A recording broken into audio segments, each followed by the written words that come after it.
In the heart of modern Tokyo, where glass towers scrape the sky and rush hour turns sidewalks into rivers of motion, there is a quiet corner that commands neither urgency nor sound, only remembrance. Outside Shibuya Station, where neon signs flicker and lives blur past in bursts of color and noise, a bronze statue sits, modest, still. A dog, poised on its haunches, stares endlessly toward the station's doors. His expression is calm, his eyes full of knowing. He is easy to miss. Teenagers with selfie sticks gather around him. Tourists giggle beneath umbrellas when it rains, posing for a picture with the silent. Observer, yet few of them pause to wonder, to ask, why is this dog here? What or whom did he wait for? The answer lies buried not beneath the stone or metal, but beneath nearly a century of time and memory. Sometimes the past whispers more gently than we expect, not in grand monuments, but in quiet loyalty, in unmoving devotion.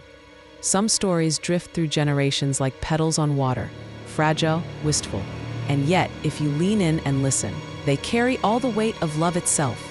This world moves quickly, faster it seems every day, but there are certain stories, certain souls that remain untouched by the rush. They wait, steady, still, holding on to something the rest of us have nearly forgotten, the permanence of an unbroken bond. What does unwavering love look like? We ask that question in poems, in films, in late-night thoughts when the room is dark and still. But every now and then, the answer walks beside us, inches from our hurried feet, beneath umbrellas and grocery bags and headphones. The answer waits in silence until we choose to see it. A dog with bronze fur, frozen, mid-weight, not for a toy or a treat or a run in the field, but for a man who never came home. Through years of rain and snow and strangers. Passing by, most who pass here never hear the full story, but for a time, in the early part of the last century, there lived a dog named Hachiko, and everything he was began not in Tokyo, but far from the city's current neon glow, in the gentle light of rural Japan. Step back with me to the 1920s, when fields outnumbered factories, and the air in the mountain villages smelled of cedar, tea, and distant wood smoke. It is here, among soft hills and quiet farms, that this tale begins, not with fame or statues, but with a man in search of quiet and a dog yet unnamed. The man was Professor Ueno, Hidesaburo Ueno, a scholar of agricultural science, whose life was grounded in the rhythm of the land. He knew the growing patterns of rice and soil. He moved with care, quietly, as though he was trying not to disturb the world he studied. He spoke with gentleness, walked slowly, ate simply. Tokyo was his professional home, but the countryside drew him like a lullaby from his childhood, rich with memory and calm. It was there, at a friend's family farm, he came across a litter of Akita puppies, thick-coated, deep-eyed, stoic little creatures with dignity already tucked behind their young eyes. Most of the pups tumbled after one another in mock battles of playfulness and nips, but one sat apart, watching, unmoved, as though it had already seen the broader shake of life. Professor Ueno crouched beside him. Their eyes met. There's a certain hollow in the chest that lights up in those moments, a silent recognition, inexplicable yet real. He would call him Hachiko. Hachi for the number 8, considered lucky, auspicious, and the ko as a soft honorific, a kind of affection, a naming rooted in reverence. The ride back to Tokyo was quiet. The professor's hand rested on the small head of the pup, curled on the seat beside him. Neither said a word, neither needed to. In the weeks that followed, their lives began to stitch together thread by gentle thread. Hachiko followed the professor with soft, measured steps around the home, waited during classroom hours, appeared beside his futon just before it was time to sleep. There was no barking, no frenzy, only the calm co-presence of two souls falling into rhythm. Each morning, as Ueno tied his scarf and gathered his papers, Hachiko would see him to the front gate. There, he would stop, sit, and watch as the professor disappeared down the stone path toward Shibuya Station. And every evening at just before 4, Hachiko returned, ears perked, tail low but still, as though his inner clock ticked to the rhythm of the train's arrival. At first, this waiting, this coming and going, was a curiosity to neighbors. A dog with a sense of time, they said with mild amusement. Yet soon, the sight of Hachiko at the station grew familiar, even expected. He took his place just shy of the station entrance, always in the same spot, unbothered by the city's swelling noise. Station staff would offer scraps. Students giggled at his stillness. The occasional passerby would pat his thick fur, but Hachiko's eyes scanned only the crowd, only the shoes of boarding men. And when the professor emerged, gray coat brushing knees, an umbrella tucked neatly beneath his arm, Hachiko came to life, but only with a soft tail wag and an even softer step. He never ran to meet his master. He waited until the professor was before him. Then, together, they walked quietly home, surrounded by sunset and soft footsteps. Routine deepened their bond, but it was never the pattern that mattered. It was the presence. The predictability, not of time, but of love's return. Life rarely tells us when the last of something has arrived. The last dinner, the last morning walk, the last goodbye. But in the spring of 1925, a morning just like all the others would come, but this one would end differently. The train would arrive as always, and people would disembark, their shoes clicking on the platform, their coats trailing behind them. But of all those who stepped off, one would be missing, and on the station platform, a dog would wait. Tokyo in the early 1920s was a city in flux. Electric lines hummed overhead, and steam trains hissed their arrival beneath rising brick archways. Western suits were beginning to blend with traditional kimonos, and the rhythm of a new century pulsed through the capital like an unseen melody. But amid it all, the city still held quiet corners, moments of stillness tucked between the old and the new. Professor Ueno was a man who moved through both worlds with practiced grace. A scholar of agricultural engineering at the Imperial University, he spent his days studying the language of soil and seed, the silent, patient truths embedded in the land. Reserved by nature, his voice rarely rose above the rustle of paper in lecture halls, and his thoughts were more often with rice fields and waterways than with the din of politics or machines. He lived in a modest home in the Shibuya district, shaded beneath the same trees he had once passed as a student himself. The neighbors called him gentle, the students called him brilliant, but those who knew him best, colleagues and caretakers alike, whispered that his quietude bore the shape of loneliness. Love had once found him, long ago, a spark in youth, dimmed by illness, extinguished by time, and though his poise was never broken, something in his eyes always looked back, toward a life not unlived, but unfinished. Each spring, the professor took leave of the city and returned to his hometown in Akita Prefecture, a region known for its mountains, forests, and old traditions. He often said the air there smelled pure, that it washed a man's tiredness away with just a single breath. In truth, it was a return to rhythm, the cycles of leaf and seed, snow and thaw that he needed most.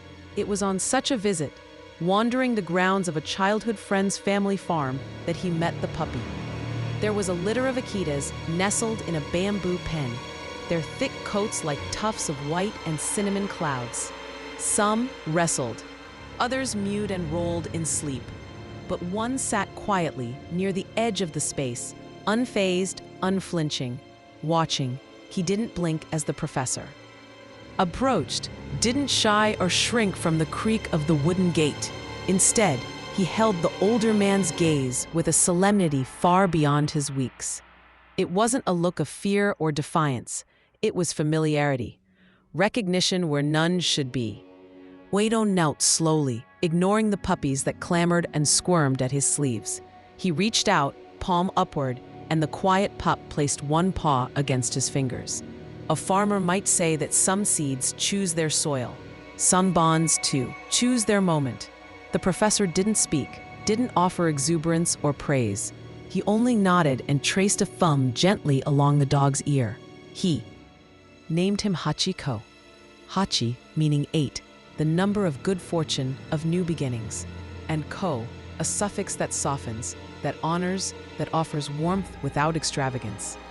Together, the name formed a kind of quiet prayer, one of hope, loyalty, and the slow arrival of belonging. The journey back to Tokyo was uneventful but full. Hachiko curled against the professor's side on the train seat, his small frame shivering once at a change in wind, then settling when a hand reached down to rest over his ribs. He didn't bark, he didn't whimper.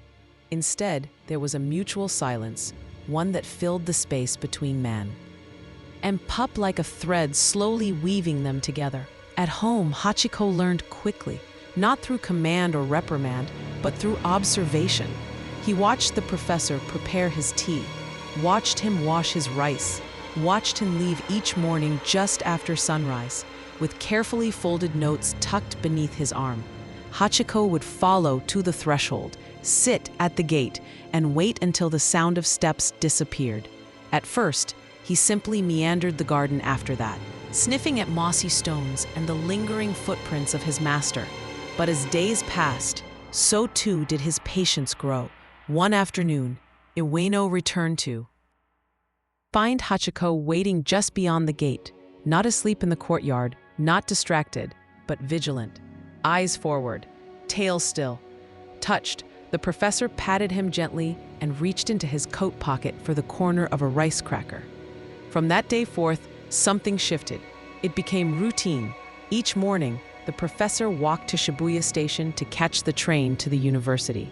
And each morning, Hachiko followed him a few steps beyond the house and through the streets. His gait soft, never hurried. At the station steps, the professor would kneel, give a short scratch behind the ears, and promise softly, "I'll be home before the paper cools." Hachiko watched him go, not with sadness, but with understanding. In the afternoons, just before 4 o'clock, he would return to the station, right to the spot where the professor had left him. He'd sit upright and calm, scanning each figure as they emerged from the carriages. Some passengers smiled and pointed. Children paused and waved. The station staff, amused at first, began leaving scraps of meat or bowls of water by his side. And when, finally, the professor stepped down, coat brushing past knees, glasses catching the last of daylight, Hachiko wagged his tail once, rose, and walked beside him. Not ahead, not behind, just beside. This became their dance, not one taught, but understood. Not one they spoke of, but knew in their bones. Neighbors began to mark the time by the pair. "The professor's home," they'd say when they saw Hachiko retreating with a practice trot. Shopkeepers would wave. One child, passing with her older sister, once whispered, "The loyal one waits." The professor did not speak often of Hachiko at the university, yet those who visited his home noted how the dog seemed part of the very architecture, curled in the shadow of the porch, or sitting by the kotatsu during winter, his body rising and falling with the rhythm of breath and sleep. It wasn't that the professor needed a companion. It was that the bond between them required no need at all. It existed simply because both of them reached toward something wordless and found it in the other. In the quiet minutes before dawn, in the soft shuffle of slippers across tatami mats, in the shared glance at the door, they waited for each other, without expectation, without measure, only love. The morning of May 21st, 1925, arrived gently. The chill of early spring had softened, replaced by the smell of blossoms brushing quietly against the air. Sunlight filtered through mist like gold dust, and the stone streets in Shibuya still held the cool from the night. Inside a modest house, nestled beneath knowing trees, a man rose as he always did, folding back the edge of his futon, brushing a hand across his face, pausing for a breath before stepping into the day. Hachiko was already awake, seated near the threshold, alert, as though he had been waiting for the first movement of floorboards. His tail stirred once, calm and expected. The professor gave a soft nod. No words, just the small glimmer in his eyes, the kind of familiarity that no longer required sound. Breakfast was quiet. Steam rose gently from rice, tea steeped in a worn ceramic pot he'd had since youth. A paper lay folded on the table, left unopened. The professor sat, Hachiko nearby, both of them cocooned in a silence that didn't speak of absence, but of fullness. As always, the scarf was wound once around the neck, the worn satchel placed over the shoulder. Hachiko stood before the door, his posture neither urgent nor idle. Together, they walked toward the station, slow, even steps, just as they always had. When they reached the point, the usual place where the stone path dipped slightly. Before Shibuya Station's front, Ueno paused. He crouched, brushed one hand behind Hachiko's ears. The dog blinked slowly. A final moment hung, barely discernible from the hundreds that had come before. "I'll be home before the paper cools," said the professor. Then he turned and disappeared into the pull of the city. At the station, the train arrived as scheduled. Hands pressed into coat pockets. Shoes clacked against tile. The professor boarded his usual car. Doors closed. Wheels stirred on the tracks like iron sighs, and the crowd thinned behind him. At the university, Professor Ueno walked to his lecture chamber. Precisely on time, he removed his scarf, unrolled schematic plans, and began to address his students in his steady baritone, tracing lines of irrigation channels across hand-drawn maps. But not long into the hour, as he spoke of tides and measurements, he paused. Something in his mouth stopped mid-sentence. A hand reached slightly to his head, and then behind a curtain of light, everything collapsed, silent, swift. A cerebral hemorrhage ended him there, between one thought and the next. There was no cry for help, no prolonged moment, only quiet, and the tipping over of years. Back at the station, none of this had yet reached the ears of those who knew him, least of all the dog who returned at 4 o'clock. Hachiko arrived as he always did, precise, expectant, not with excitement, but with a kind of reverence. Sitting by the wooden beam nestled just to the right of the station door, he watched faces emerge, one by one, some preoccupied, some eager, some lost in their thoughts. He did not bark, did not pace. He sat watching each pair of shoes that came down from the train, his eyes lifting when a dark coat passed, falling again when it was not the one he knew. In time, the crowd dwindled. Station workers swept the platform. Shop lights dimmed. Still, Hachiko waited. Someone tried to coax him with food. Another gently nudged him away with a folded umbrella, unsure if the dog was lost. But the next morning he returned, right to the same place, the same time, the same gaze. As days passed, word spread among the station staff. The professor was gone, but Hachiko did not seem to understand this word, gone. To him, it had no scent, no sound he recognized. His waiting persisted across days that folded into weeks. Neighbors offered to take him in. Some even did, briefly, offering bowls of rice and fish, soft blankets near hearths. But it made no difference. He would slip away the next morning, always returning to that place, appearing just before 4, as though ushered by some silent timetable only he could read. Rain streaked the station windows in thin silver threads. Winter pressed its breath against the city's doors. Summer arrived and burned the stone streets gold. Through it all, Hachiko came, watching. A few noticed. Station master grew fond of him and began leaving bowls of water near his waiting spot. A flower vendor passed him petals when she had a few extra. Children began pointing him out. The waiting dog, one. Afternoon, a small newspaper ran a quiet story beneath the fold. Faithful dog awaits master daily. The photo showed Hachiko in profile, dusk gathering behind him, eyes drawn to where footsteps no longer fell. People read. Some cried. Most nodded quietly and turned the page. But in the Shibuya Station square, someone began drawing him in pencil sketches. A child, newly literate, left notes beside him saying, "Your friend will return." An elderly man dropped off his lunch, half uneaten. They all saw in Hachiko something ancient, something tender, a reflection of sorrow, carried not with drama, but with patience. Years passed quickly when measured in routine. To Hachiko, each train that pulled in was a promise softly knocking, and each one that left empty, a little silence he bore without complaint. He came every day. He watched and waited. The years began to move around him, like water parting for a stone that refused to shift.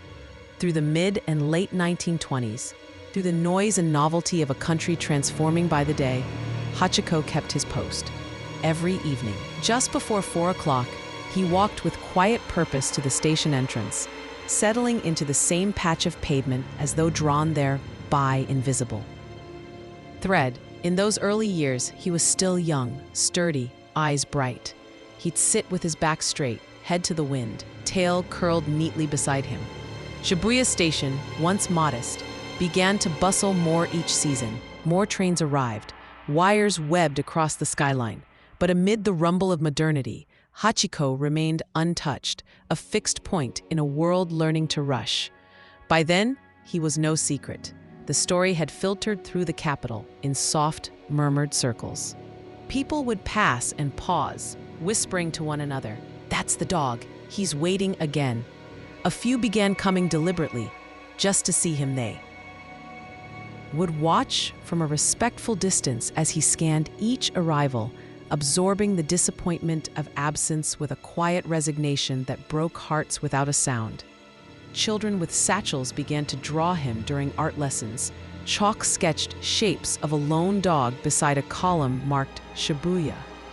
One poem circulated in a school newsletter. Train comes, dog watches. Train leaves, dog still.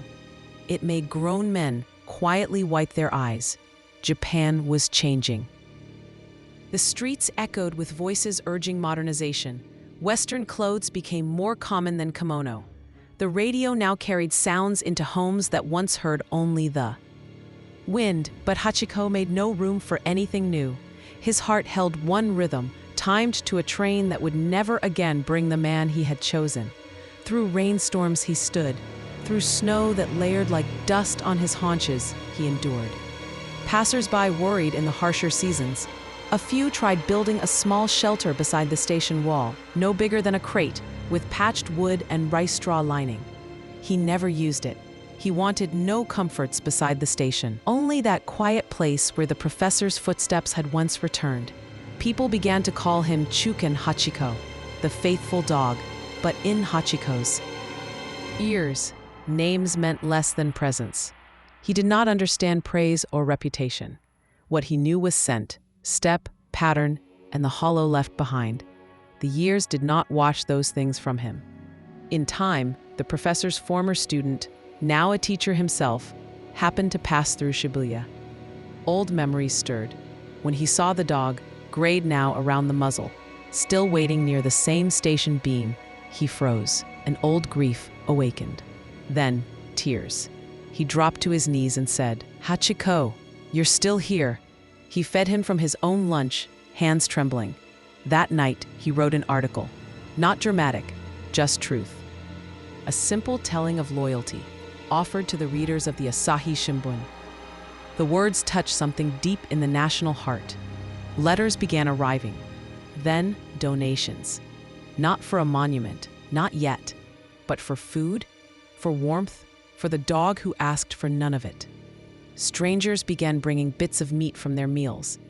Vendors left fish bones beside the platform. A small team began checking on his health. Not formally, just kindness, passed hand to hand.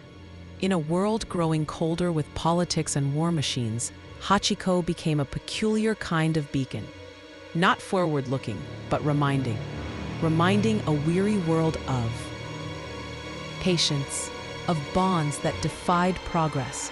War loomed in the distance, the 1930s drawing a grim breath beneath their uniforms, and the city's hearts grew heavier by the year.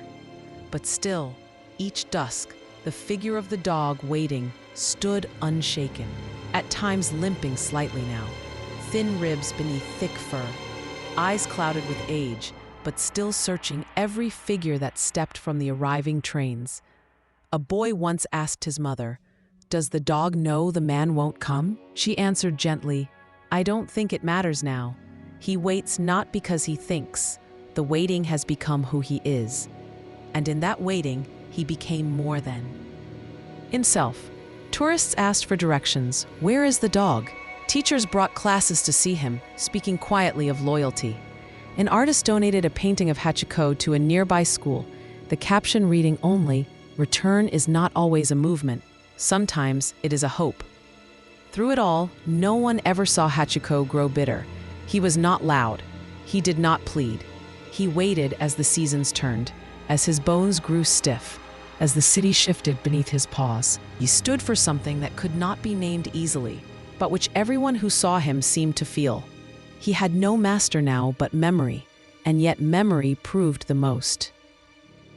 Enduring guide of all. He became a guardian of the past, a creature not of instinct, but of devotion, sustained by routine and by love's echo. That is how he met each day, with calm, unwavering presence, not looking to be seen, yet always a sight to behold. The winter of 1935 settled in gently, not with the cruel sharpness of earlier years, but with a quiet that seemed to echo the stillness of old breath.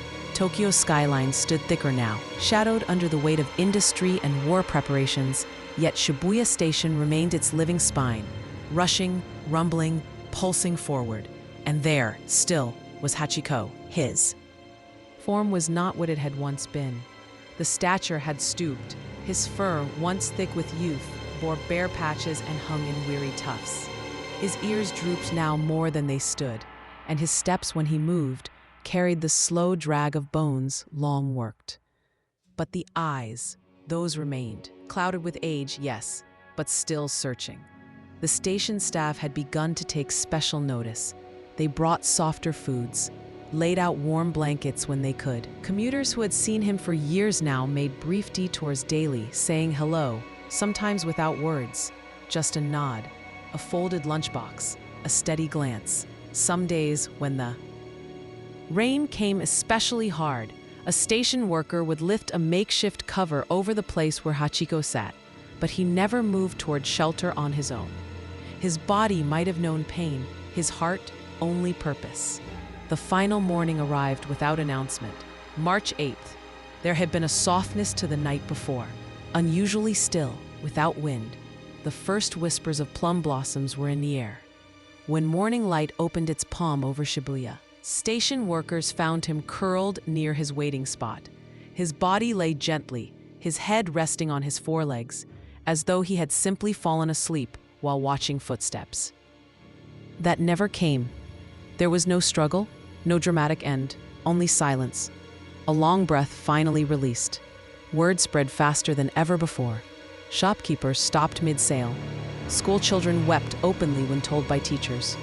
The station master closed his door for a time and wiped his glasses with trembling hands. For years, thousands had passed him without knowing how deeply he had burrowed into the soul of the city. Now that he was gone, the absence struck like the sharpest note in a silent room. A public wake was declared, unofficial and organic. Flowers began to appear by his waiting spot. Students came to offer foldings of crane paper, tokens of poems they had written. Vendors left meals he would no longer sniff. An old man placed a small, faded photograph next to the wall, the professor, smiling, Hachiko barely a pup. Newspapers ran front-page tributes. Hachiko, the loyal dog, has passed. Obituaries spoke of him in tones reserved for great men. Children in cities he never visited drew pictures of him in the margins of their school books, curling his likeness into the spaces left between math equations and spelling drills. For a dog that had spoken no words, he had said more than most ever could. His body was cremated.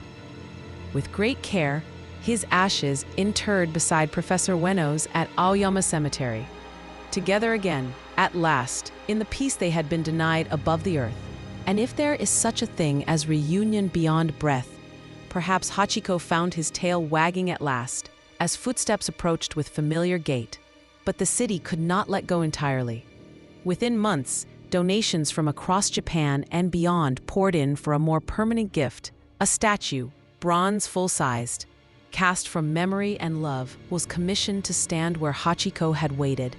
The sculptor said he tried many expressions, but none felt right until he stopped. Trying to create a dog and simply remembered one. The statue was unveiled in 1934, just before Hachiko's final breath, and he saw it only once, they say. Sat before it one evening, gazing up at a reflection of himself, puzzled by the stillness of his own gaze. He sniffed around its base, then settled beside it, as if to say, "Ah, so even I have become routine." But then, the fire of war took its toll. In 1944, metal was needed. The statue was melted down, sacrificed like so many others to the machinery of conflict. Many mourned the loss, but none so much as the workers at Shibuya Station, who kept a photo of both dog and statue tucked behind the ticket counter, quietly lit by a single candle during those long, emptying years. But in 1948, when the war was over and the country began to rebuild from ash and memory, a new statue was cast by the very son of the original sculptor, reforged in mourning and hope.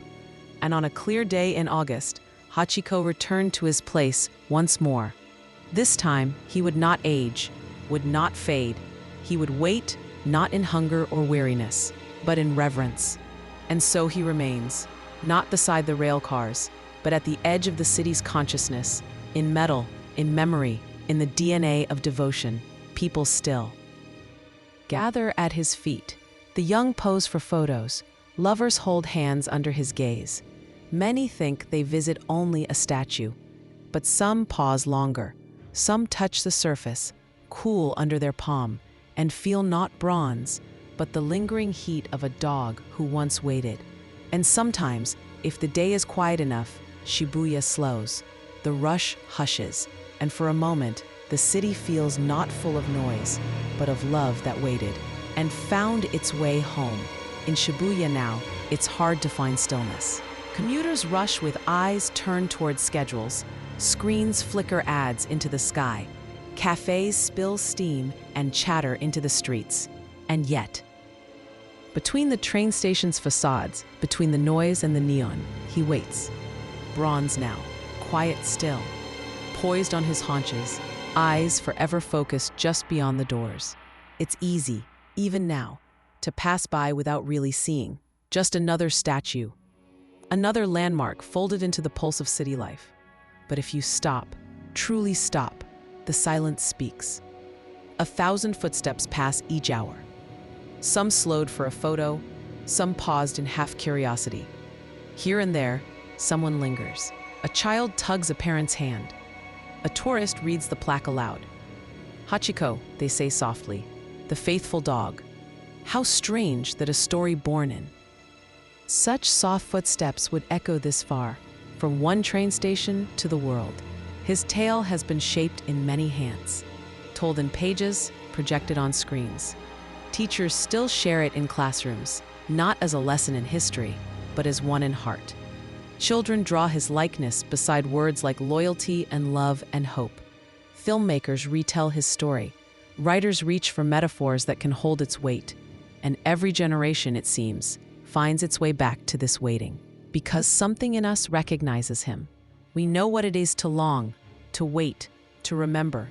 Some see in Hachiko a love that couldn't fade, even when the world said it should. Others see a lesson in time, that devotion exists not only in action, but in patience, in presence. He did not move mountains. He stood still while the world moved around him.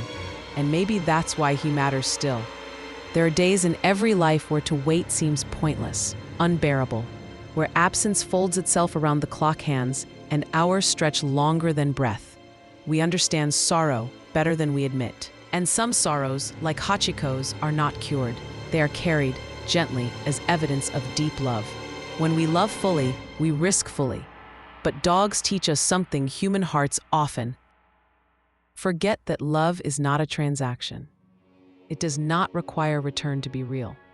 Hachiko never stopped to calculate his vigil, never kept a tally of days. He simply returned, again and again. What he was waiting for had already given his life shape. A presence once known, now missed, but still felt in the bones. We call that loyalty. But sometimes, it's simply love with nowhere to go. Tokyo has changed. The trees near the station are not the same ones that shed petals in the 1930s. Buildings have risen, lines redrawn. Yet his spot hasn't vanished. The heart of this one place keeps whispering his name. And perhaps that's the final truth he offered. That love outlasts endings. It outlasts loss. That long after the person is gone, love remains at the gate, waiting, patient, sure. Next time you find yourself in Shibuya, maybe running late, maybe lost in thought, pause for a moment. Step gently toward the bronze figure that waits by the station doors. Look not at the crowd or your phone or your watch. Look at him. And if there's love you are waiting for, or someone you miss, say nothing. Just let the silence speak for you. Because in the still form of a dog who never gave up, there is something more than grief. There is grace. There is promise that some hearts once joined do not truly part. They merely take the long way home.